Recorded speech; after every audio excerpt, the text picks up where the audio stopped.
I'm amazed at the number of things which we use and have no idea how they work. I mean, I look at the technology around me. I have no idea how some things work. I have a computer at my house, of course, like everybody. I have a computer that I have in my phone. I have a computer. I have computers everywhere. Hooked up to my computer is a router. I haven't a clue how that works. I'm sure I installed it into my computer. I'm sure that it does what it's supposed to. It sends a signal from my computer to my printer, and it prints and does those type of things. And I'm sure that I set it up, but if you asked me today to do it, it would take me a long time because I don't remember. I have no idea. And what is the mechanism? It sends some sort of magical something. Are they beams? Are they waves? Are they protons, neutrons? I don't know what happens. It sends something there. What is a Bluetooth? I don't know what a Bluetooth is. I don't know when Bluetooth became a thing. AirDrop, what is AirDrop? I don't know what these things are. I don't know how. If you were to go ahead and fly, I'm going to send you to the Central African Republic. You know what? They'll have that there too. I'm going to send you to Mars, and you're going to talk to some Martians up there, and they're going to ask you, so how does this work? You're going to say, I don't know. Because you don't know. Now, some of you are computer geeky people, and you have, well, that's so simple, Pastor. I know how that works. But the great majority of us are users of technology, and we really don't know what we're doing. Am I correct? Yeah. Okay, thank you. I appreciate that. Okay. And some of you are like, oh, what an old church this is. No, I just think that's what we get used to. We get used to how things work, and we take advantage of it. I mean, good grief. I remember there's all kinds of stuff we'd like to say, well, I know how exactly it works, but we do not. I remember the days when you had wires. Your computer had all the wires, and your computers had wires. That makes sense to me. And underneath your desk, you had like this ball of wires like this, you know?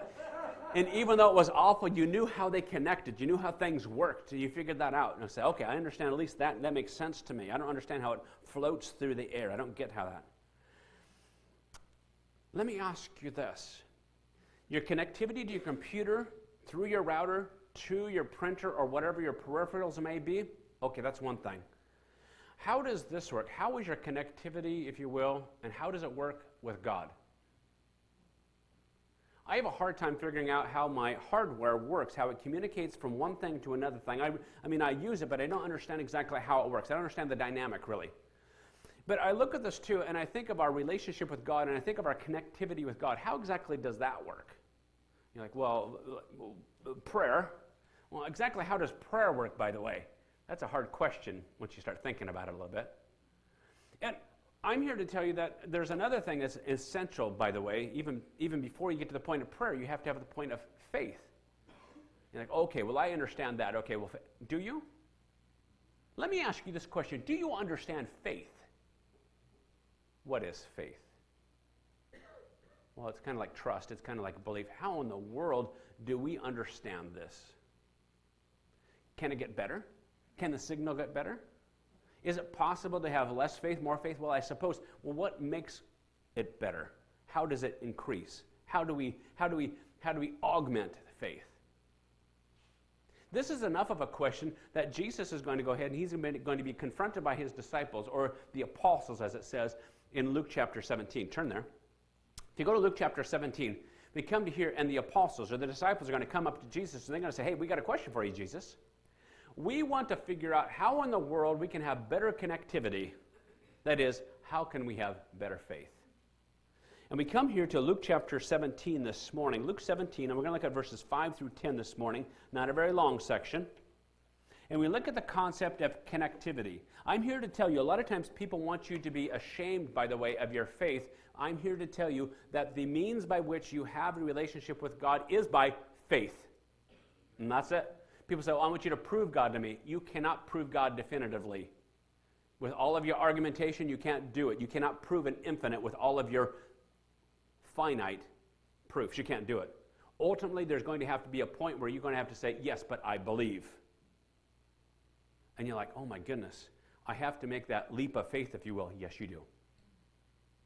And the disciples or the apostles are going to come up to Jesus, and they're going to say a very interesting request. Verse 5, the apostles said to Jesus, increase our faith. We have some faith, at least we think we have some faith, and we want you to go ahead and increase it. Doesn't that sound good? If you came up to me and said, Pastor, I want to increase my faith, I'd say, good job. Oh, that's good. That sounds very spiritual, right?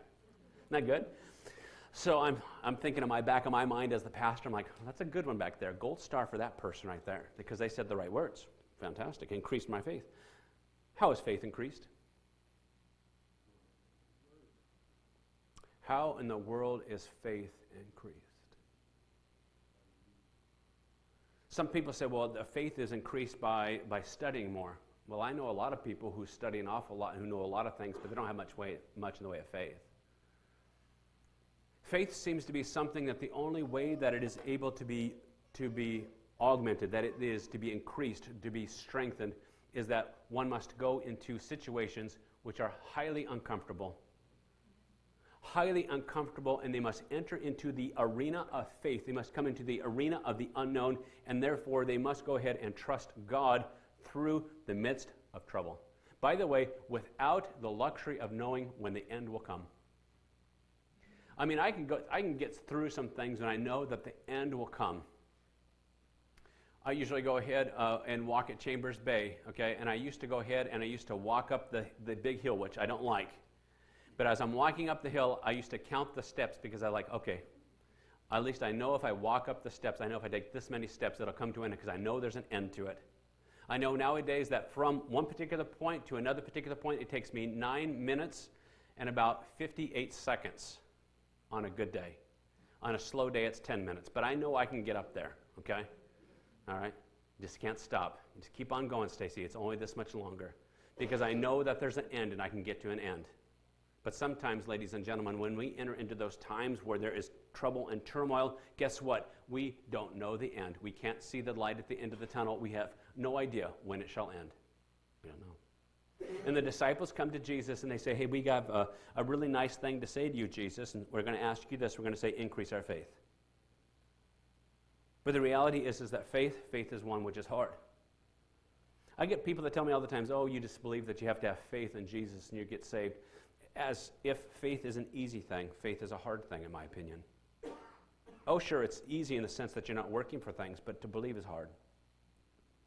And people who tell you differently, I think they are mistaken greatly. I think it's hard. One must trust in situations which are beyond their control, and they are highly uncomfortable. We do things like that. We do some, we'll involve ourselves in stuff which are highly uncomfortable, but we get used to it. Like you fly on an airplane. Now we have pilots in this particular church. We have a lot of pilots that have come to this church or go to this church, and you take a 100-ton 737 and you fly it at a ridiculous speed at 30,000 feet. Full of people, by the way. And you're doing this, and we do this all the time, do we not? We don't blink too much anymore. Some of you are afraid to fly, but not very many of you. Most of us go ahead and treat it like it's a city bus.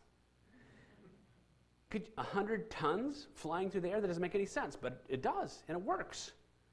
And we look at this and we say, well, it's almost not out of our control. You're allowing somebody who you've never met fly a 100-ton piece of metal through the air, and you're like, yeah, okay, and you pay money for it. It's almost to the point where we disassociate ourselves from the risk, and we sort of ignore it, so therefore it's not risky anymore. You don't have to have faith anymore. You just do it. But there are other issues where you do have to go into the arena of the unknown, and it gets a lot more personal.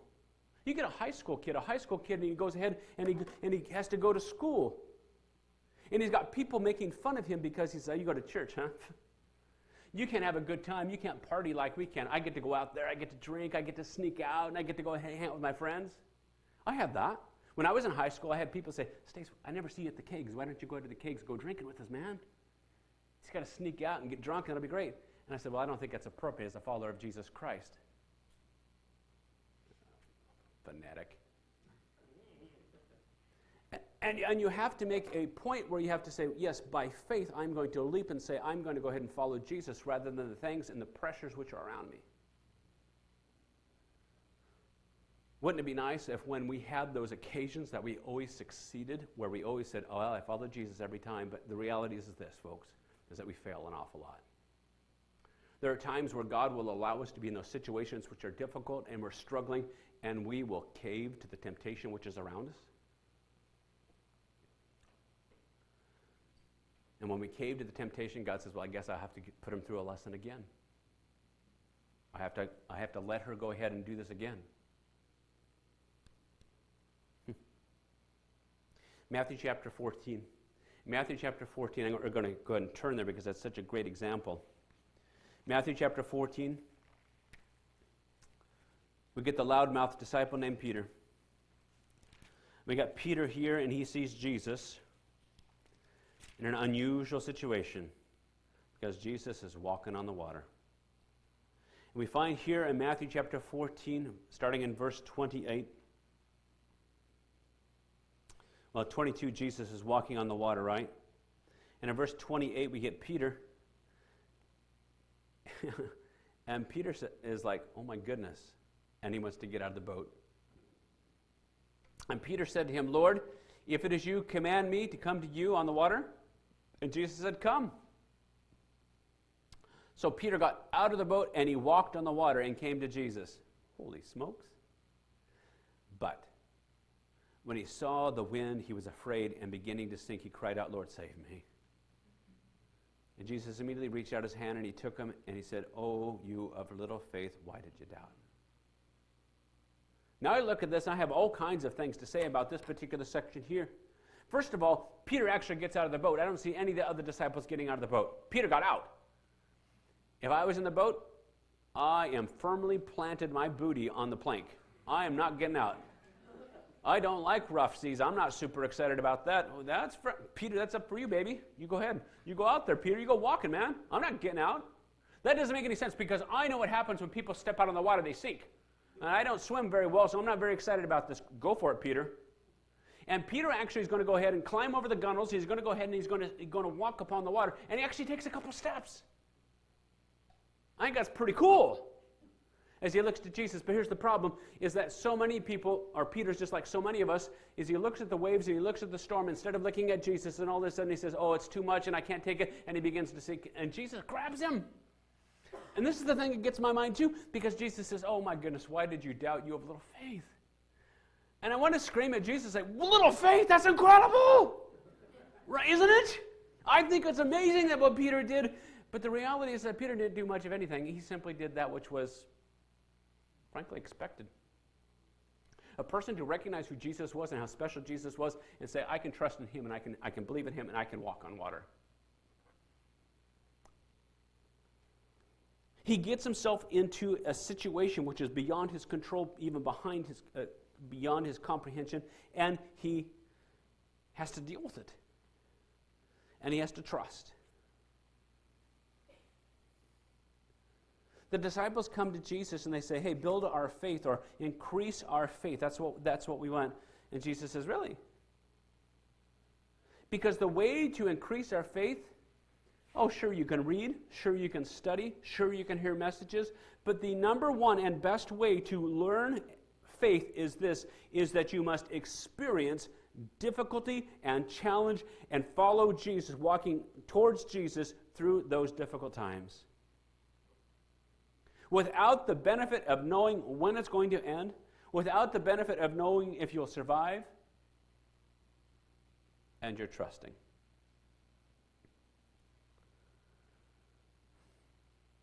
Increase our faith, Jesus. Really, that's what you want. And the Lord said, okay, you want your faith increased? Let me talk to you a little bit. And he says this. He says, he doesn't say, oh, by the way, good job. He doesn't say, good request. That's kind of what I expect. That's not what he does. He says, if you had a faith like a grain of mustard, or a mustard seed, you could say to this mulberry tree, be uprooted and planted in the sea, and it would obey you. In another passage, if you go to Mark 11, I believe it is, if you go to other passages, it'll talk about, say to this mountain, and it'll move. So in one gospel it talks about moving the mountains. This one here talks about moving the mulberry tree. My guess is that Jesus had multiple conversations about this. If you had faith like a mustard seed, if you only believed this much. What does this imply here? This implies that most people have very, very, very little faith. Because, ladies and gentlemen, faith is hard. We like to think that faith is pretty easy, pretty accessible. Faith is difficult. People have a wrong idea of faith. People say, for example, I'm a man of faith. Next time somebody says that, by the way, well, I'm a person of faith. I'm a woman of faith. I'm a man of faith. Whatever. I'm a child of faith. Do me a favor. Ask them the follow-up question. Faith in what? Faith in what? Well, I'm a person of faith. Faith must have a target. It can't be faith in general. Faith in what? Faith in hot mustard sauce? Faith in what? Faith in what? Ask them that question. What do you have faith in? And Jesus says, listen, if you had a small, tiny little bit of faith, you could go ahead and you can move mountains. You could go ahead and move trees. You could do all kinds of things. But the reality is, Jesus said, you don't. You don't have much in the way of faith. Peter, when he got out on the boat, congratulations, he got out of the boat and he took a couple of steps. But again, he saw the waves and he saw the winds and he saw things which were difficult. And instead of trusting in Jesus fully, his target, he looked at the things which distracted him, and therefore he began to sink.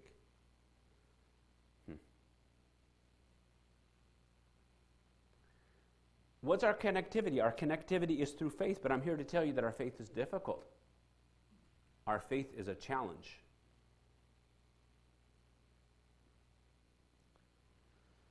Again, in Matthew chapter 17, if you have, well, let's go to Matthew, let's go to Mark. Let's go to Mark chapter 11. In Mark chapter 11, we see here the disciples in a crisis of faith. Now, you'll see the same thing, by the way, in Matthew 17, but let's go to the Mark chapter 11 section, because I like this one.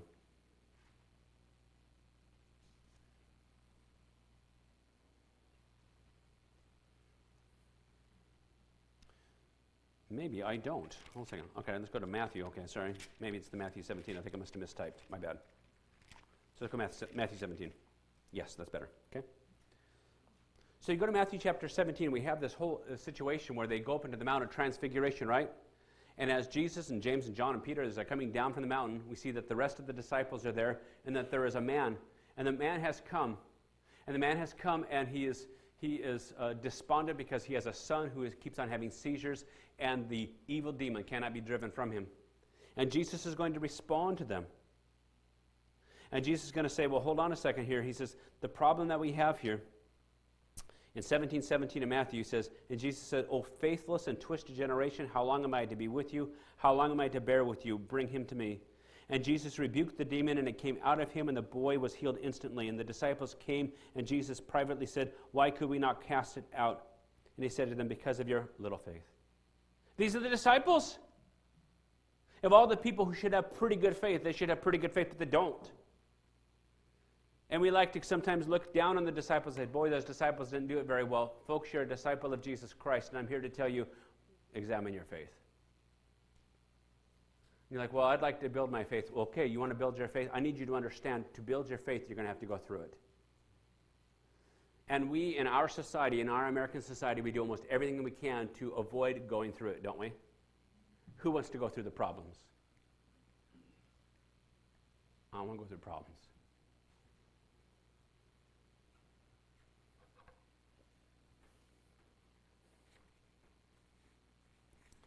You will have times as you live your Christian life where you will weep uncontrollably because things have happened to you, or they have happened to your family, or they have happened to your future, or they've happened to whatever it might be.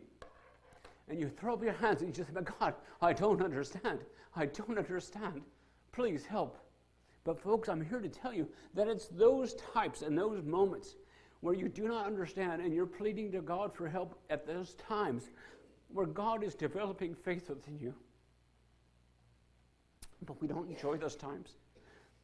I frankly say, I hate those times.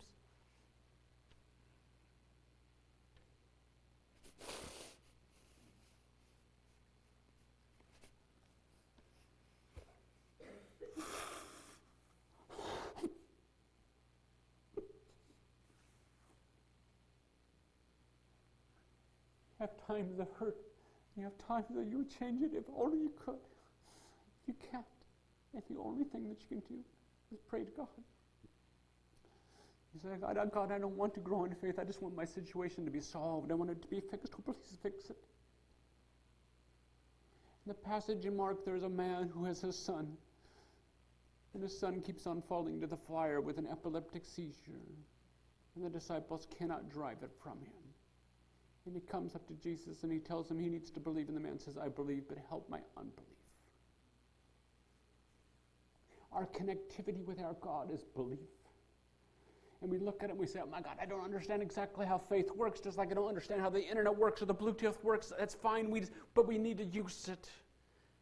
And God will allow us to go through the hard times and the difficult times and the challenging times because he says, I will go ahead and build that faith.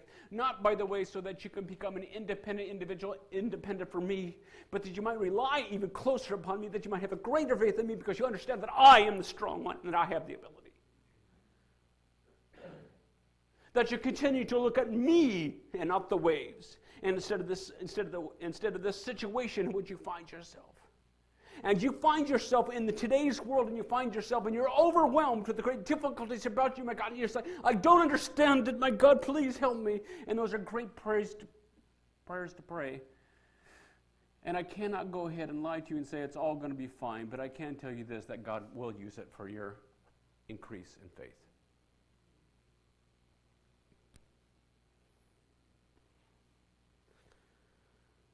God will not use a man or woman greatly who he does not allow to be hurt greatly. Because you have to be used of God through faith, and our faith only grows through hurt. It only grows through experience.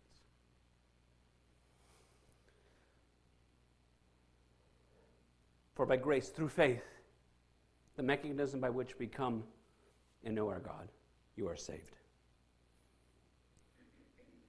By grace, the undeserved kindness of God towards us through the means of faith. Well, Jesus says, listen, if you had just this modicum, if you will, just this tiny bit, this mustard seed bit of faith, you could do all kinds of things, but the reality is this, is that you don't. Yeah, it needs to grow. And it will have to grow, but the only way it's going to grow, it's going to be through the connectivity of faith, which means you're going to have to go through it. I'm sorry, but that's how it is.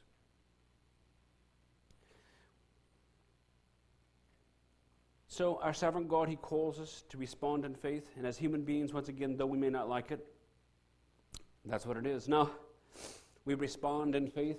And I think sometimes we like to think, well, I've responded to Jesus, and now God, I guess, kind of owes me something. No, that is not the case at all.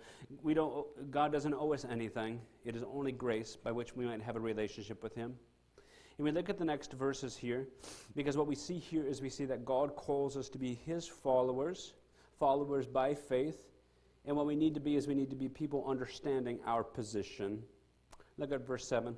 He says, will any of you who has a servant plowing or keeping sheep say to him, when he has come in from the field, come at once and recline at the table?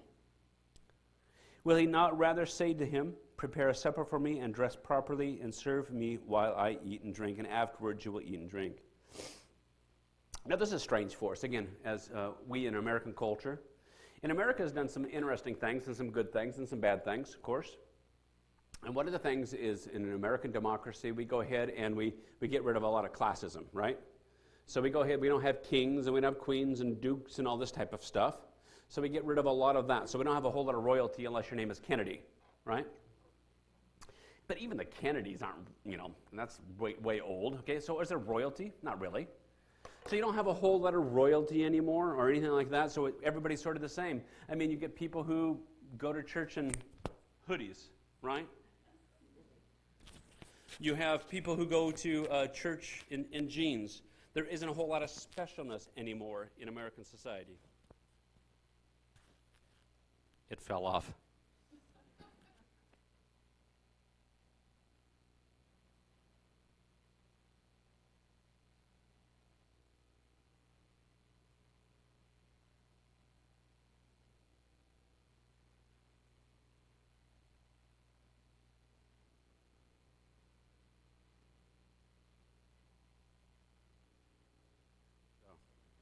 Good? Oh, thank you.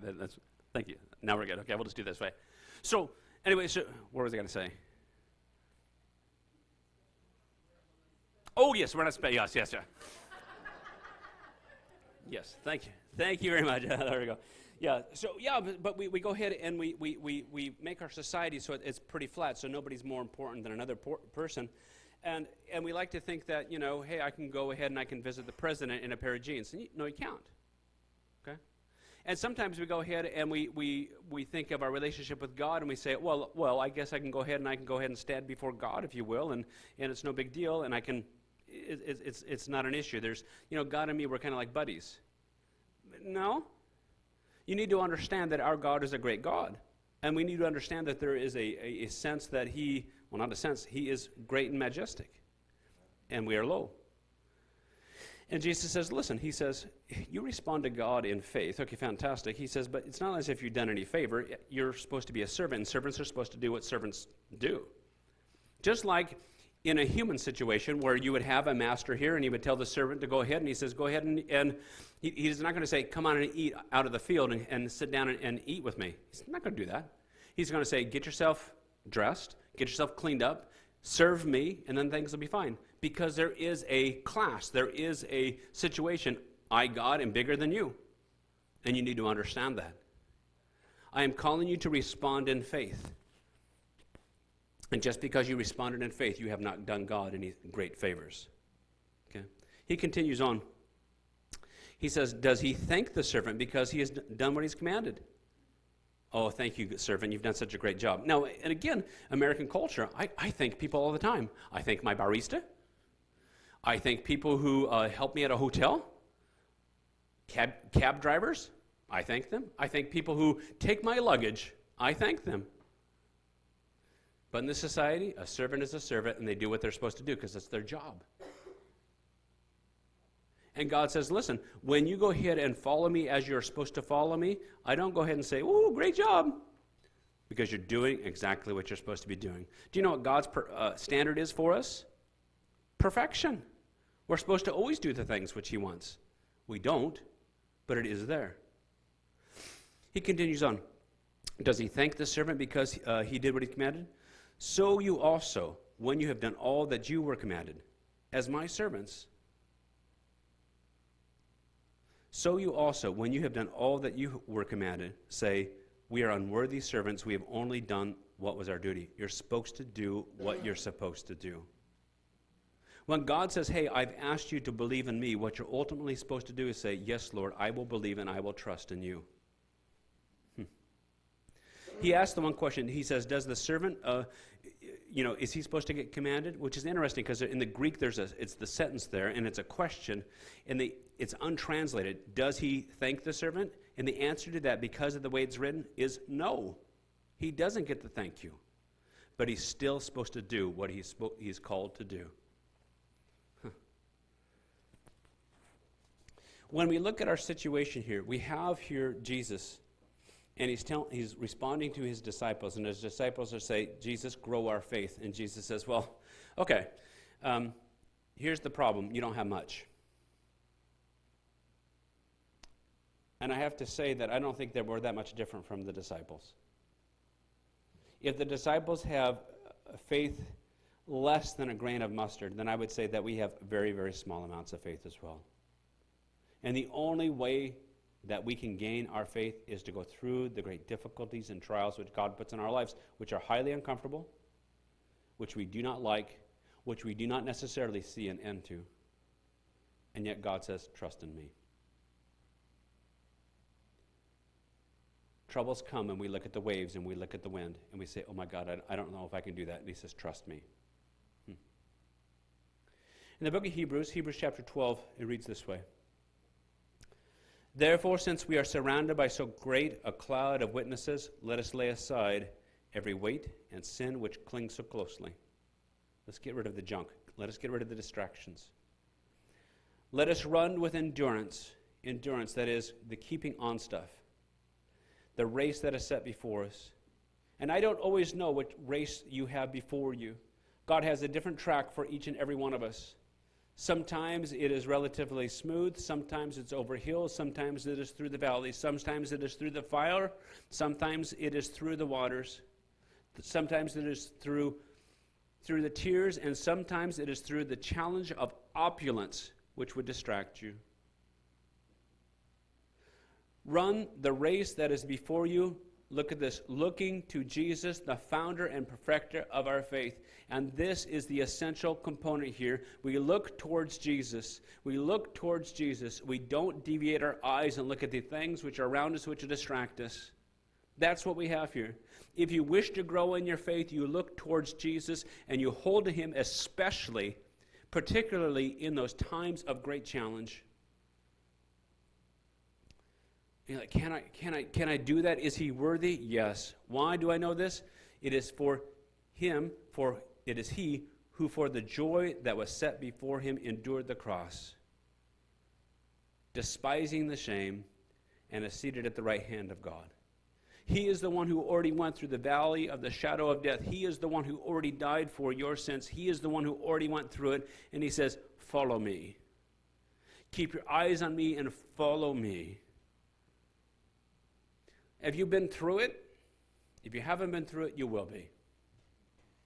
If you've been through it, you may be through it again. If you say, my God, I don't understand, he understands. And some people say, well, that's very simplistic. What we're supposed to do is when we have difficulty, we're supposed to go ahead and we're supposed to have faith. I don't think that's simplistic at all. I think that's hard. But that, ladies and gentlemen, is our connectivity. Our connectivity, whether we understand it fully or not, it is the means by which we have a relationship with God. Trust him, follow him, trust him, and keep taking the steps.